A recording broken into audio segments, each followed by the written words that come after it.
खबरों की शुरुआत करेंगे। बड़ी खबर आ रही है दरभंगा से, जहां जीतन सहनी हत्याकांड में बड़ा खुलासा हुआ है। बताया जा रहा है कि ब्याज पर पैसे के लेन देन को लेकर जीतन सहनी की हत्या हुई थी। इस मामले में पुलिस ने मुख्य आरोपी काजिम अंसारी को गिरफ्तार कर लिया है। पूछताछ में पता चला है कि काजिम ने 2022 में 1 लाख रुपए ब्याज पर लिया था। फिर उसने दूसरी बार 2023 में 50,000 रुपए लिए और इसके लिए ब्याज 4% तय हुआ था। इसके लिए काजिम ने जीतन सहनी के पास जमीन का पेपर भी गिरवी रखा था। वारदात वाले दिन काजिम अंसारी ने ब्याज कम करने को कहा, लेकिन जीतन सहनी ने ब्याज कम करने से इनकार कर दिया, जिसके बाद रात में काजिम अपने साथियों के साथ उनके घर आया और चाकू से उनकी हत्या कर दी।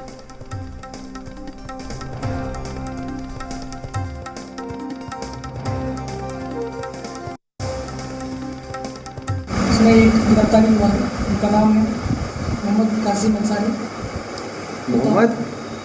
अंसारी, पिता शकील अंसारी, टोला अफजल्ला, सुपोर बाजार। तो इनका मोटिव है जो उन्होंने 2022 1 लाख रुपए सूद लिया था, ब्याज लिया था, और 2023 में 50,000 ब्याज लिया था, टोटल 1,50,000। दरभंगा से जी मीडिया संवाददाता मुकेश हमारे साथ फोन लाइन पर जुड़ गए हैं। मुकेश, जो सीसीटीवी फुटेज पुलिस लगातार खंगाल रही थी और उस सीसीटीवी फुटेज में दिख रहा था कि जो लोग अंदर गए थे, एक पूरा झुंड था जिसमें 3-4 लोग अंदर चले गए थे, क्या वही हत्यारा था? उसी में हत्यारा वो था, उसी फुटेज में पता चला? अभिषेक जी, मैं आपको बता दूं कि GBR जागरण की ने पहले ही ये खबर दिखाई थी कि ये जो हत्या है, ये हत्या पैसे की लेन देन को लेकर हुई थी। और इसी बात की आज पुष्टि दरभंगा के एसएसपी रघुनाथ रेड्डी भी नहीं करती। शुरू से ये खबर GBR जागरण ने चलाई और बताया भी था, और आज इस बात का खुलासा हुआ। मैं आपको बता दूं कि ये पूरा जो मामला है, ये पैसे की लेन देन को लेकर के है। और सबसे बड़ी बात है कि आज इस बात की पुष्टि दरभंगा एसपी ने की है। मुख्य आरोपी जो काजिम अंसारी है, उन्होंने 1 लाख रुपया पहले सूद पे लिया था, जिसका ब्याज भी उनको देना था। लेकिन उसके बाद जब कुछ ऐसी बातें आई तो फिर जाकर उन्होंने 50,000 रुपया का उनसे डिमांड किया और 50,000 रुपया ले लिया, और फिर जाकर के उसे 4% पर यह ब्याज था, और 4% पर जो ब्याज लिए थे, उसके बाद रकम काफी हो गया। उसके बाद ये काजिम पैसा लौटा नहीं रहे थे। इस सब बात को लेकर फिर जाकर के उन्होंने अपने कागजात, जमीन का जो कागजात होता है, वो गिरवी रख रहा था 50 की, भाई 50,000 रुपये आप दीजिए और हम आपको अपना जमीन गिरवी रख देते हैं।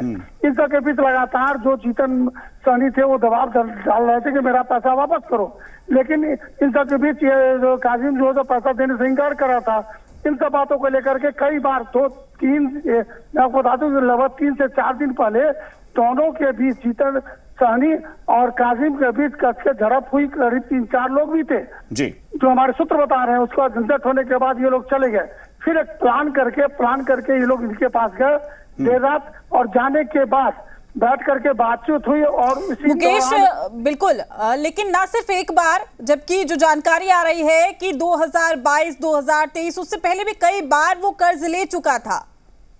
निश्चित रूप से वो देखिए, मैं आपको बताता हूँ कि इनका जो कारोबार था वो पैसे का लेन देन का था। ये सब तो हो गया। दरभंगा के एसएसपी ने इसकी पुष्टि भी की है, क्योंकि जो संदूक फेंका हुआ मिला था, लकड़ी का संदूक था, उसके अंदर जो कागजात मिले हैं, उसमें तमाम लेखा जोखा लिखा हुआ है कि किसको उन्होंने कितने पैसे दिए और कितने ब्याज के लिए। सारा डिटेल उसके अंदर है। ये अभी एसएसपी ने तो दिखाया नहीं है, लेकिन वे जो जानकारी उन्होंने दी है उस अनुसार से सारा डिटेल है। एक ही आदमी नहीं है, कई लोगों की जमीन नहीं। लेकिन मुकेश, अगर हत्या काजिम ने की है और उसने अपने पैसे के लेन देन को लेकर यह किया है, तो उसने वो पूरी अलमारी, जो वो संदूक था, उसको इतना बड़ा उठाकर उसने फेंका, क्या किसी को इसकी भनक नहीं लगी? और दूसरी बात कि उसमें बाकी लोगों के कागजात थे, तो कहीं ऐसा तो नहीं कि कई लोगों ने मिलकर इस हत्याकांड को अंजाम दिया है? देखिए अभिषेक, आपके बात से भी इनकार नहीं किया जा सकता। लगभग काजिम के साथ 3 से 4 लोगों की होने की बात सामने आ रही है, जो कोई बाहर का व्यक्ति नहीं है। सारा उसी मोहल्ले में लगभग 200 से 300 मीटर के, उनके जीतन सहनी के घर से 200 से 300 मीटर के भीतर के लोग हैं। और अभी पुलिस चूंकि नाम खुलासा नहीं कर रही है, चूंकि उसका गिरफ्तारी करनी है। लेकिन मैं आपको बता दूं, जो मेरे सूत्र बताते हैं, लगभग 3 लोगों की गिरफ्तारी अभी और होनी तय है। और इसमें एक गिरफ्तारी के बाद अभी 3 लोगों की और गिरफ्तारी हो सकती है, लेकिन 2 लोग तो कंफर्म है। लेकिन इस बीच मैं आपको बता दूं ये एक बड़ी खबर है कि पैसे की लेन देन में इनकी हत्या हुई है। और हत्या क्योंकि मुकेश, जैसा कि आप बता रहे हैं कि काजिम ने पैसे के लेन देन को लेकर मारा, और इनका काम भी यही था, इनका कारोबार ही एक तरह से ये था कि सूद पर ब्याज पर ये पैसे दिया करते थे, यानी और भी लोग हो सकते हैं। इतना बड़ा संदूक पानी में फेंका जाता है रात के समय, किसी को पता नहीं चलता है, तो ये भी तो हो सकता है कि पुलिस अगर जांच करे तो कुछ और लोग आसपास के होंगे, उन सबकी मिली भगत हो कि हाँ काजिम के जरिए मरवा दिया जाए। वाकई। और मुकेश देखिए, इसमें यह भी लग रहा है कहीं ना कहीं प्री प्लानिंग थी। जी निश्चित रूप से आप बता दें कि ये पूरा प्लान किया गया था। प्लान करने के बाद उनके पास जाया गया था। मैं कुछ बातों की आधिकारिक पुष्टि तो नहीं कर सकता, लेकिन मैं आपको ये बता दूं कि वहां जो 3 गिलास मिले हैं, वो 3 गिलास की जो मिस्ट्री है, वो पुलिस जब एफएसएल की टीम जब खुलासा करेगी, साथ ही साथ जो फिंगरप्रिंट है उसके निशान जब मिलाए जा रहे हैं, उसके बाद जब पुलिस खुलासा करेगी तो हो सकता है कुछ बड़ा खुलासा भी हो, क्योंकि जिस तरह निर्मल हत्या की गई है वो साधारण स्थिति में नहीं की जा सकती है। इस सब बातों को लेकर के, और सबसे बड़ी बात है कि संदूक जो फेंकने की बात है, उसमें से जो काजिम का जो पेपर है वो गायब था। ये अपने आप में एक बड़ा सवाल है। काजिम का पेपर गायब था और लोगों की पेपर वहां से मिली है। और जितनी दूरी की बात करें तो 3 से 4 लोग हो सकते हैं। अभी पुलिस बहुत ऐसी बातें हैं जो बताने से कतरा रही है, लेकिन हाँ, आज उन्होंने जगन्नाथ रेड्डी ने साफ तौर से, वहीं मैं आपको बता दूं कि आज डीआईजी बाबू राम भी वहां पहुंचे थे वेपन खोजने के लिए। वेपन जिस हथियार से हत्या की गई है वो अभी तक मिला नहीं है। उसको लेकर के जो घर के पीछे तालाब है, उस तालाब में जो पानी, घर के पीछे मैदान है, सारे मैदान में पूरा पानी फैला हुआ था, उस पानी को आज निकाला गया है। निकालने के बाद वेपन खोजने की प्रयास की गई है, लेकिन अभी तक वेपन नहीं मिल पाया जिससे उनकी हत्या की गई। इन सब बातों को लेकर कई ऐसी बातें हैं जो अभी रघुनाथ रेड्डी उस जांच में लगे हुए हैं। बिरौल के जो डीएसपी हैं वो लगे हुए हैं, जो काम्या जो ग्रामीण एसपी है वो लगी हुई है, सभी लोग लगे हुए हैं। लेकिन इस बीच मैं आपको बता दूं कि अभी एक ही गिरफ्तारी हुई है, अभी और गिरफ्तारी होनी बाकी है। लेकिन ये जो निर्मम हत्या है, इसके पीछे का राज अभी और खुलेगा। मुकेश, जो आप ये जो 3 गिलास मिले हैं, जिसको आप इशारा कर रहे हैं कि सामान्य स्थिति में इस तरह से हत्या इतनी विभत्स तरीके से चाकू से काट कर या गोद कर मारना आसान नहीं होता है, तो क्या ये आप इशारा कर रहे हैं कि कुछ हो सकता है कि नशा करवाया गया हो? मैं आपको बता दूं कि जब पोस्टमार्टम की बात करें तो जो मेरे सूत्र बता रहे हैं पोस्टमार्टम के, लगभग 16 से 17 टुकड़े थे। बॉडी के 16 से 17 टुकड़े किए गए थे। तो आप समझ सकते हैं कि जिस तरह की हत्या की गई है वो साधारण तरीके से नहीं की जा सकती है। नहीं तो मुकेश, उसमें फिर सवाल भी खड़ा हो रहा है ना पुलिस की थ्योरी। अगर पुलिस कह रही है कि सिर्फ ये ब्याज के लिए हत्या हुई थी, तो हत्या करना था तो हत्या तो नॉर्मली भी मारकर, चाकू मारकर बुझा सकते थे।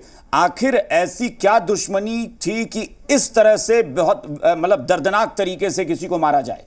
अभिषेक जी, मैं आपको बता दूं कि अभी एक ही खुलासा दरभंगा से पुलिस के द्वारा किया गया है। अभी कई ऐसे तथ्य सब बात है जो सामने खुलकर आएगी। कई ऐसी बातें, राज है जो अभी खुलनी बाकी है। दरभंगा पुलिस उस राज को खोलने में लगी हुई है। तो देखिए, एक सबसे बड़ी बात है क्या है कि अभी एक राजनीतिक, मुकेश सहनी के पिता थे, एक राजनीतिक दबाव भी है, कई तरह की बातें हैं। सभी सबूतों को पुख्ता व्यवस्था करके, हर चीज को मिला करके, जैसा डीआईजी बाबूराम बता रहे थे कि मुझको कुछ भी खुलासा करने से पहले हर सबूत को इकट्ठा करना है, सबकी मिलान करनी है कि कल होकर कोई सवाल नहीं उठा दे कि नहीं ये गलत और ये सही है। मुकेश, क्या काजिम का कोई आपराधिक इतिहास, इसका भी जिक्र किया गया है?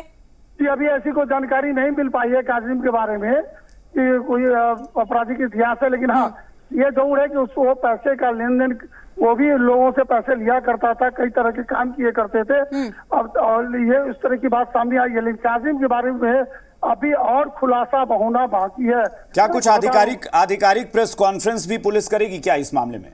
मैं आपको बताऊं, आज तो एक जगन्नाथ रेड्डी ने आज बिरौल थाने पे आनंद फानन में एक पीसी करके, और उन्होंने इस बात को रख दिया कि एक अभियुक्त को उन्होंने बता दिया। चूंकि हम लोगों के पास उन्होंने नहीं किया, हम लोगों को उस बात की सूचना भी उन्होंने दी कि हम पीसी कर रहे हैं। क्योंकि हम लोग तो सबसे पहले ये प्रश्न पूछते हैं कि हत्या का कारण क्या है, हत्या का वेपन कहाँ है, हत्या के पीछे जो 3 गिलास है उसका मिस्ट्री क्या है। और सबसे बड़ी बात कि जब 65 वर्ष के उम्र के व्यक्ति अकेले घर में रहते थे, सुबह से शाम तक लोगों का आना जाना उस घर में था, कई तरह की बातें सामने जो ग्रामीण दबे चुपके कह रहे हैं, उन सब बातों का राज क्या है। तो इन सब बातों को लेकर दरभंगा एसएसपी ने चुपके से जल्दी से अभी तत्काल पीसी करके और इस बात को रख दिया कि एक की गिरफ्तारी हो गई है। अच्छा, एक सवाल मुकेश और है कि ये खबर आई थी शुरू में और बहुत ज्यादा जोरों से ये खबर फैल रही थी कि जो संदूक फेंका गया था उसमें कागजात के साथ साथ कहा जा रहा है कि उसमें या तो नोटों की गड्डियां भी भरी हुई थी या फिर अलमारी थी। क्या कुछ ऐसा भी पता चला कि बहुत बड़ी कोई रकम भी बरामद हुई वहां से? नहीं, मैं आपको बता दूं, उसमें बड़ी ज्यादा रकम नहीं थी, करीब 20-25 हजार रुपए की बात सामने आ रही है। तो हमेशा वो रखा करते थे। देखिए है क्या, बताता हूं मैं आपको। अच्छा, उसकी लूटपाट लेकिन नहीं हुई है पैसे की? नहीं, पैसे की लूटपाट वो लेके चला गया होगा, अभी तक इस बात की पुष्टि नहीं है। चूंकि मैं आपको कुछ बात बताता हूँ कि देखिए, जो उनका मुकेश सहनी का जो घर है, जो इलाका है, जो मुकेश सहनी का अपना पैतृक निवास स्थान है और जो उसके पिता रहते, दोनों के बीच में लगभग 100 से 125 मीटर की दूरी है। जब राजनीतिक जीवन में मुकेश सहनी आए तो उनके पिता ने एक अलग से अपना मकान बनवाया लिया, करीब 200 मीटर की दूरी पर। वो अकेले रहा करते थे। मुकेश सहनी जब भी जाते थे तो अपने पैतृक घर में रहते थे, लेकिन उनके पिता पिछले 8 साल से उसी नए घर में रहते थे और अकेले रहते थे। उनके घर में रसोईया थी महिला, एक खाना बनाने वाली, एक दूध देने वाली, साथ ही साथ सुबह से लेकर शाम तक लोगों का आना जाना लगा रहता था। कई तरह की महफिलें सजा करती थी। यानी अभी शुरुआत है, अभी कड़ियां और जुड़ेंगी और कुछ और भी खुलासे हो सकते हैं, ऐसा माना जाए? निश्चित रूप से अभी तो ये शुरुआत हुई है। दरभंगा पुलिस धीरे धीरे इस पर हर परत खोलेगी, क्योंकि वो हर चीज, हर बिंदु को अपने हिसाब से जांच रही है और जांचने के बाद जब पुख्ता सबूत मिल रहा है उसके बाद ही वो इस पर। चलिए, बहुत बहुत शुक्रिया इस पूरी जानकारी के लिए। तो काजिम अंसारी, जो पहला नाम सामने आया है काजिम अंसारी का, उसको पुलिस ने बताया है कि इसी ने हत्या की है। लेकिन अभी जो पता चल रहा है, जो जानकारी आ रही है, उसके मुताबिक अभी पुलिस विस्तृत जानकारी जब देगी तो हो सकता है कई और नामों का भी खुलासा हो, क्योंकि अकेले एक शख्स इतनी बड़ी हत्याकांड को अंजाम नहीं दे सकता है, इतने दर्दनाक तरीके से, जिस तरह से बेरहमी से हत्या हुई है काटकर।